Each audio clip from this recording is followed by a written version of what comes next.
Beberapa saat usai melakukan lawatan ke 4 negara, Presiden Prabowo Subianto mengumpulkan sejumlah Menteri Kabinet Merah Putih di Rumah Kertanegara Jakarta Minggu 28 September 2025 malam. Menteri Koordinator Bidang Pangan Zulkifli Hasan membenarkan bahwa Presiden Prabowo menggelar pertemuan dengan para menteri untuk membahas jumlah program unggulan. Apa saja yang dibahas dan apa instruksi dari pertemuan tersebut? Untuk segera mempercepat perbaikan dan penguatan tata kelola di BKN. Tata kelola harus segera untuk dapat ditindaklanjuti.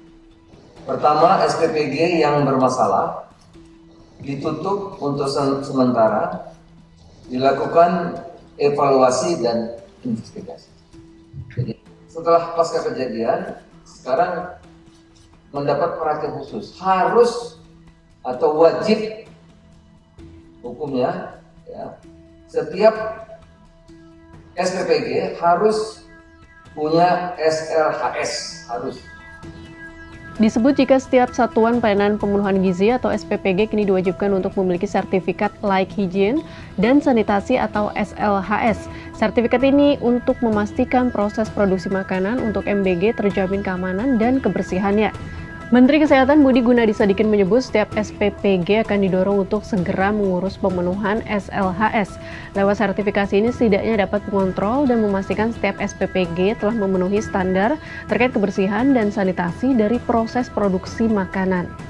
Selain melakukan kewajiban kepemilikan SLHS, pengawasan pada seluruh proses produksi hingga distribusi MBG akan diperkuat. Untuk itu, Puskesmas akan lebih dilibatkan untuk secara rutin memantau SPPG.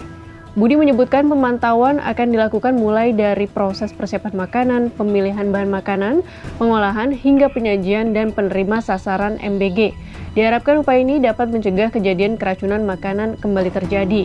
Selain itu, menurut Biro Hukum dan Humas BGN, Presiden Prabowo juga menginstruksikan beberapa hal khusus bagi SPPG.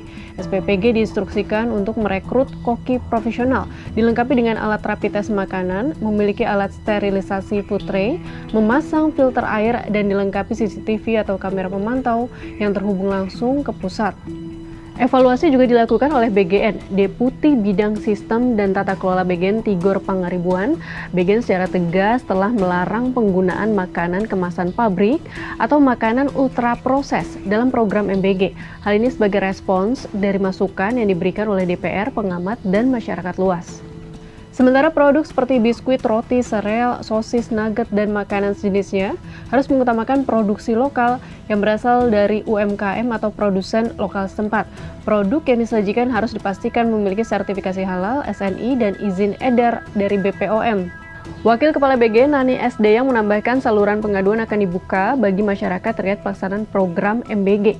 Saluran pengaduan tersebut dapat diakses dengan menghubungi nomor 0882 93 800 268 dan 088 293 800 376.